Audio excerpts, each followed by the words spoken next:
अनिश, ये जो कुंभ चल रहा है, हम्म। ऐसा बताया जा रहा है कि इस बार वाला कुंभ 144 साल बाद आया है।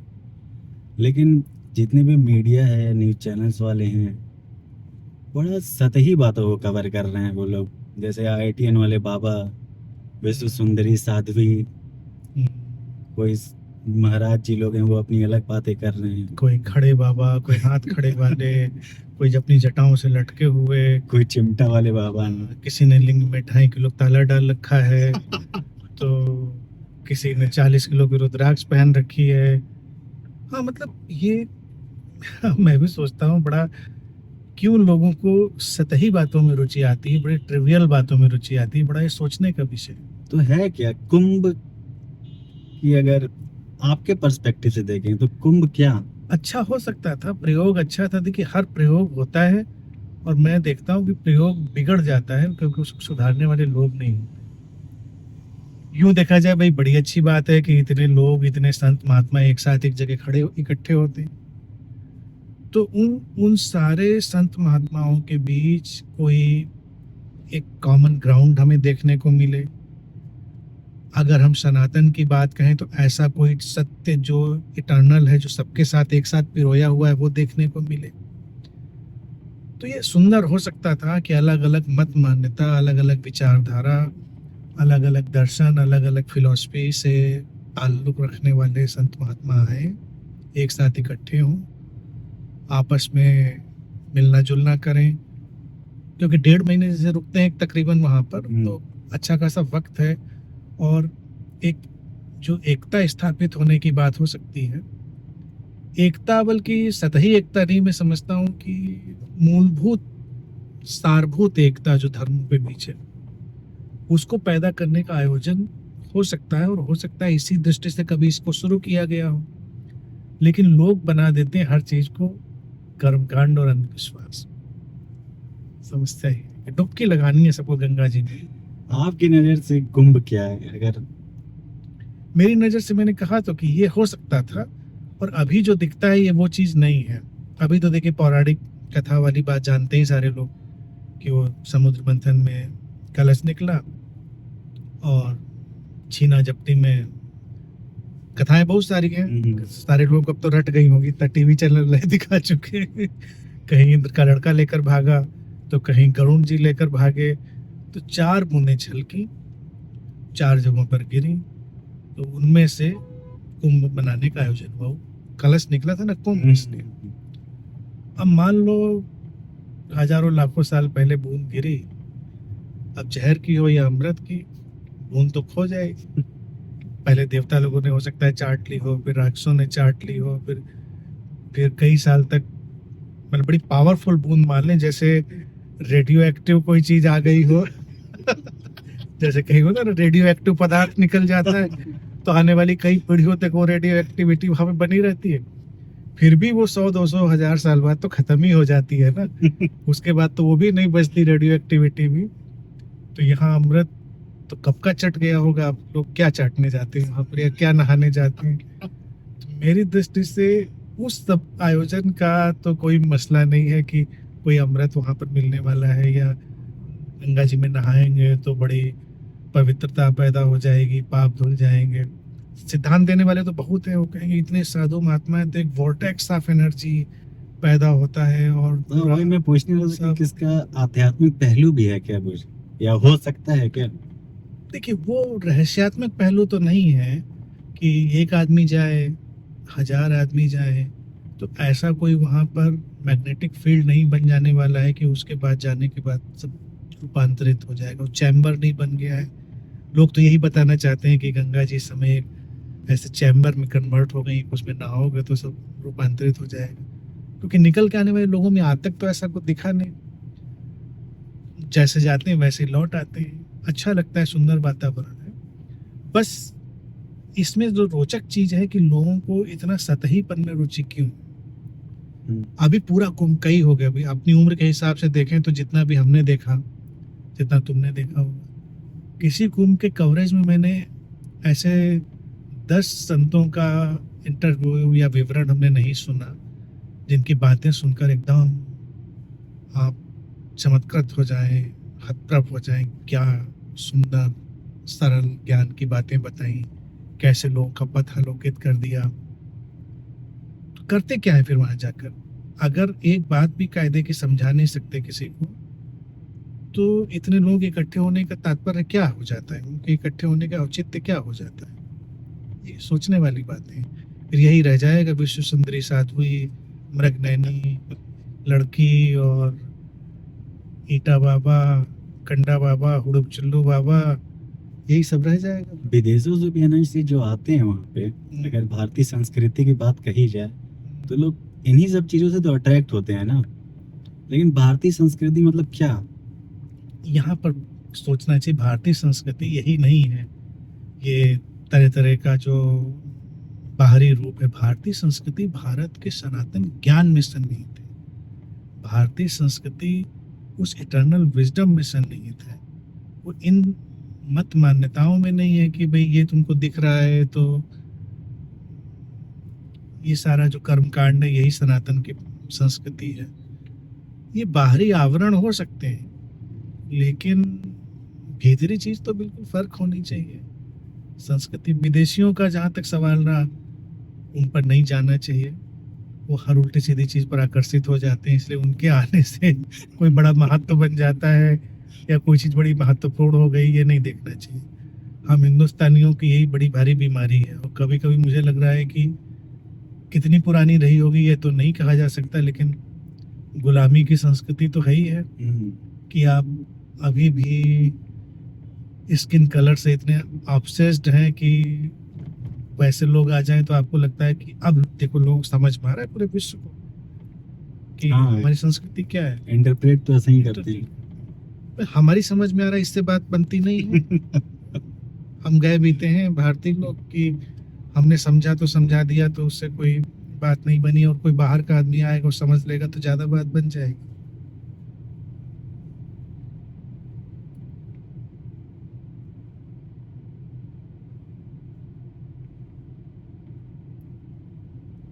श्री कुंभ देखा जाए तो 4 जगहों पे मनाया जाता है, लेकिन प्रयागराज में जो सेलिब्रेट होता है उसका एक अलग महत्व होता है।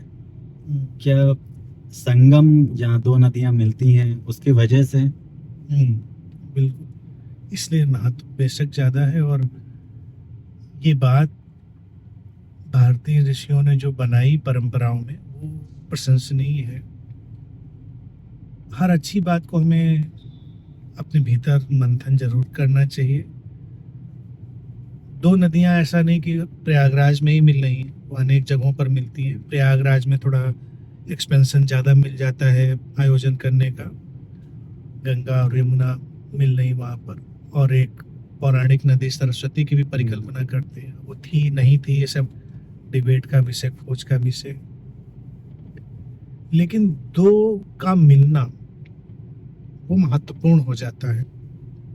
और भारतीय दर्शन में हमेशा देखें, जहां भी 2 मिलते हैं, एक स्थिति दूसरे स्थिति में बदलती है और तीसरी स्थिति बनती है, तो उसका बड़ा महत्व कहा जाता है। इसलिए संध्या काल की आरती, सुबह का महत्व।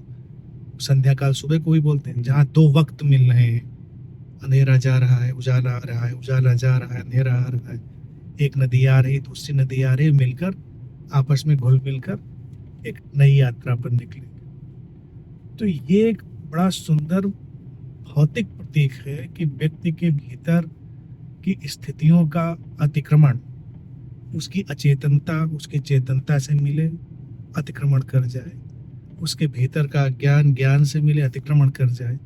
2 स्थितियों के मिलने से हमेशा अतिक्रमण बनता है। 2 लोगों से मिलने से हमेशा संबंध बनता है। 2 लोग मिलते हैं, एक तीसरा जो रूप है वो निर्मित होता है। अकेला एक अलग है, एक अलग है। हम 2 लोग मिले, तीसरी स्थिति बन गई। तो ये 2 का मिलना तो जीवन का देखा जाए रूपांतरण का और परिवर्तन का आधार है। तो यहाँ पर साफ साफ सामने 2 नदियां दिख रही। तो ये कहीं ना कहीं उस मिलन, उस ट्रांजिशन, उस अतिक्रमण की ओर इशारा करने का एक काम करता है। अब ये डाल दिया होगा और ऋषियों ने सोचा होगा कि कभी कोई ऐसा मेडिटेटिव मनन करने वाला साधक जब आएगा, इस किनारे बैठेगा संगम के और देखेगा कि कैसे अतिक्रमण हो जाता है। और गंगा और यमुना में इसलिए भी बड़ा महत्व डाल दिया गया होगा क्योंकि बड़ा रोचक है। अगर जब प्रयागराज में भी जाकर देखो तो बड़ा सुंदर लगता है। एक नदी कालीमा लिए हुए और एक नदी उजली, एक गंगा उजली और यमुना सांवली काली। तो ये भी है, देखा जाए, अंधेरे और उजाले का मिलन, अज्ञान और ज्ञान का मिलन।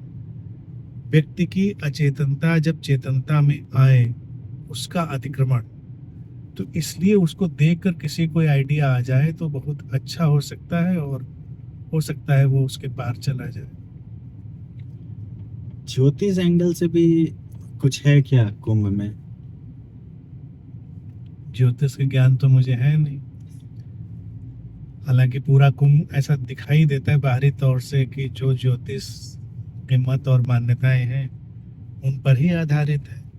तो मैं समझता हूँ उससे जो भी लोग समझते होंगे उस ढंग से उसको बनाया होगा। और ज्योतिष के पहलू को भी अगर हम थोड़ा व्यापक दृष्टि से देखें तो ये हो सकता है कि जागतिक जोड़ के प्रतीक के रूप में ज्योतिष को देखा जा सकता है। जब कहते हैं हर चीज को प्रभावित करती है, तो हम उस जोड़ को भी देख सकते हैं।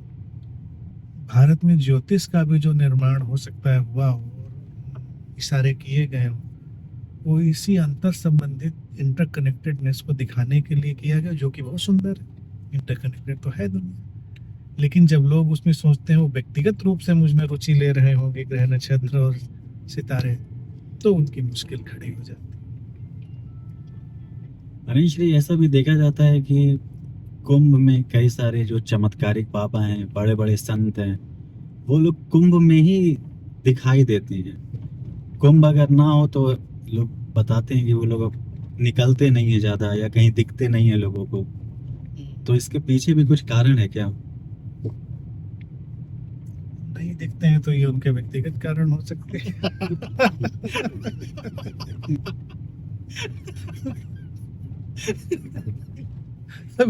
इस इसमें इतना रहस्य ढूंढने की जरूरत क्या है? मीडिया वाले तो एकदम रहस्य फैला देते हैं। नहीं, अरे कहीं तो रहते होंगे, जहाँ रहते होंगे वहां आप जाते नहीं है भाई। किसी आश्रम, किसी मठ है, वही तो रहते हैं ना।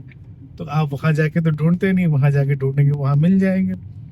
और इस वेशभूषा में वो कहाँ घूमेंगे, कुछ सोचो। अब ये नागा बाबा सब हैं, अब जो वेश बना लिया है वो सामान्य जीवन में घूमने लायक वेश तो बनाया नहीं उन्होंने, तो थोड़ा छुप के ही रहेंगे। छुप के वस्तुतः नहीं रहते हैं, वो आश्रम में बाकायदा रह रहे होते हैं। रहा सवाल चमत्कारिक शक्तियों के स्वामी, तो चमत्कार तो एक मिथ है, ये हमेशा ध्यान रखना चाहिए। चमत्कार तो पूरा जीवन ही है।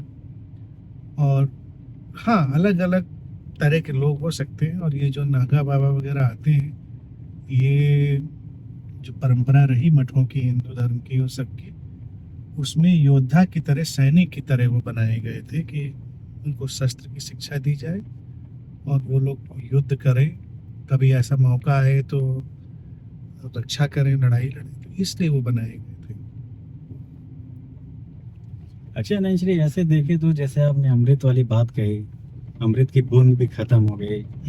इतने सालों सालों से परंपरा चली आ रही है, तो कुछ तो होगा ना कुंभ में कि लोग खींचे आते हैं, परंपरा चल रही है। अपार्ट फ्रॉम जोकिंग, अगर इसको गंभीरता से कहें तो हाँ, एक अमृत है। वो अमृत ये है कि सनातन परंपरा में जितने मत, जितने विभाजन, जितने ढंग हो सकते हैं, उन सबके प्रतिनिधि यहाँ पर इकट्ठे होते हैं। तो उस तरह से तो देखा जाए मंथन भी है और उससे निकलने वाला अमृत भी है। तो अगर सारे लोग एक साथ अगर वही काम करें, सब अपने अपने मतों को इम्प्रोवाइज करें, उसको फिर से सुधारें, फिर उसको देश काल के अनुरूप सेट करें, तो मैं समझता हूँ अमृत 1000 लाख साल या पौराणिक मत है उसके अनुसार नहीं, वो हर बार अमृत गिरे, हर 4 साल पे अमृत गिरे। ये भी संभव है कि कुछ मनीषियों ऋषियों ने इसी दृष्टिकोण से इसको रखा होगा, कम से कम 4 साल में सब लोग मिलो, 12 साल में मिलो, इसीलिए कुंभ महाकुंभ कर दिया कि कि 12 साल तक आप अपना अपना काम करो, अपने अपने मत का अनुसंधान करो, उसको जियो, अपने जीवन शैली में ढालो और फिर मिलो।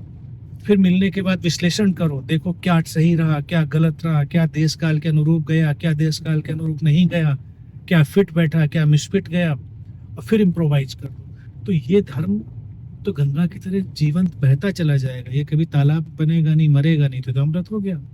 और धर्म वही है जो बहता रहे, जो जीवंत रहे। 6 साल बाद होता है कुंभ।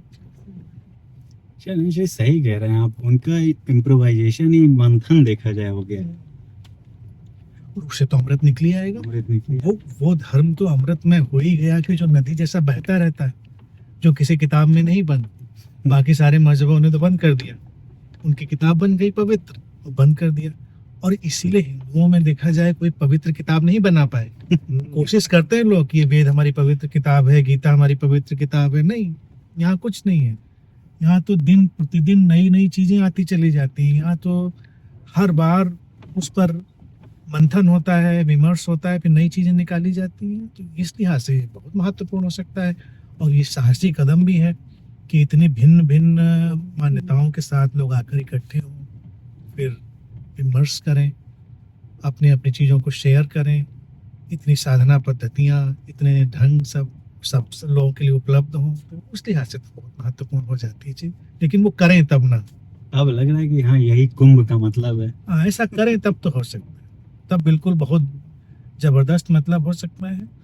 और इतनी भीड़ इकट्ठी हो जाती है। अब जैसे लोग कह रहे हैं 45 करोड़ लोग इस बार कह रहे हैं आएंगे। वर्ल्ड रिकॉर्ड बन गया। अब कल्पना करो कि 45 करोड़ लोग अगर किसी नए ज्ञान को लेकर चले जाएं तो कितनी बड़ी क्रांति हो जाएगी सही बात है। इस देश में।